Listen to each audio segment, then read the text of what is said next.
साल बुना। भोले भाले किसान अधिक उत्पादन के लालच में फंसकर रासायनिक खाद व कीटनाशकों का प्रयोग करने लगे।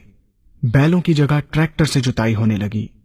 शुरुआत में कम रासायनिक खादों के प्रयोग से अधिक उत्पादन हुआ। धीरे धीरे रासायनिक खादों के प्रयोग के कारण भूमि की उर्वरा शक्ति क्षीण होने लगी, जिसकी वजह से उत्पादन घटने लगा तथा फसलें कमजोर होने लगीं। फसलों के कमजोर होने के कारण उनमें रोग व कीट लगने लगे। रोग व कीटों से फसल की सुरक्षा के लिए और अधिक कीटनाशकों का प्रयोग होने लगा। एक तरफ ज्यादा उत्पादन के लिए अधिक रासायनिक खादों का प्रयोग होने लगा, वहीं दूसरी तरफ फसलों को रोग व कीटों से बचाने के लिए अधिक विषाक्त कीटनाशकों का प्रयोग बढ़ गया, जिसके कारण उत्पादन लागत बढ़ी और किसान को लाभ कम होने लगा, बल्कि छोटे किसान कर्ज में डूबने लगे। धीरे धीरे भूमि की उर्वरा शक्ति क्षीण होने से भूमि बंजर होने लगी।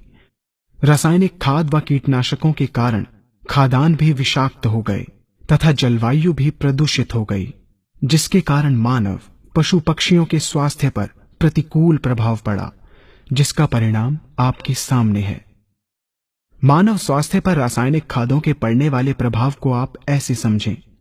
जब किसान फसल में रासायनिक खाद डालता है तो रासायनिक खाद में उपस्थित विषाक्त रसायन जल में घुलकर सबसे पहले जल को प्रदूषित कर भूमि के अंदर उपस्थित केचुए व सूक्ष्म जीवाणुओं को मार देता है। ये बात सभी किसान अच्छी तरह से जानते हैं कि केचुए व अन्य सूक्ष्म जीवाणु भूमि की उर्वरा शक्ति को बढ़ाने के लिए अति आवश्यक होते हैं। विषाक्त रसायन के कारण इनकी मृत्यु हो जाने से भूमि की उर्वरा शक्ति नष्ट हो जाती है तथा भूमि कठोर होकर बंजर होने लगती है। रासायनिक खादों के विषाक्त रसायन पानी के माध्यम से अन्य खनिजों के साथ फसल के अंदर पहुंचकर फसलों को विषाक्त बना देते हैं। बाद में जब खाद्यान्न के रूप में मनुष्य या अन्य पशु इन्हें खाते हैं तो ये विषाक्त रसायन मानव स्वास्थ्य पर बहुत ही बुरा प्रभाव डालते हैं तथा मनुष्य के अंदर तरह तरह के रोग उत्पन्न करते हैं।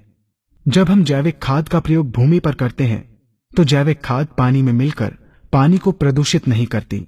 जैविक खाद भूमि के अंदर उपस्थित उर्वरा शक्ति को बढ़ाने वाले जीवाणु तथा केचुओं की संख्या को तीव्रता से बढ़ाती है, जिससे भूमि की उर्वरा शक्ति बढ़ती है तथा भूमि छिद्र युक्त एवं भुरभुरी हो जाती है, जिससे वायु और प्रकाश भूमि के अंदर गहराई तक प्रवेश करते हैं, जिसके कारण भूमि में तापमान एवं आर्द्रता का संतुलन बना रहता है और फसलें मजबूत होती हैं। जैविक खाद में विद्यमान तत्व खाद्यान्न के माध्यम से मानव व पशु पक्षियों के शरीर में पहुंचकर स्वास्थ्य लाभ पहुंचाते हैं।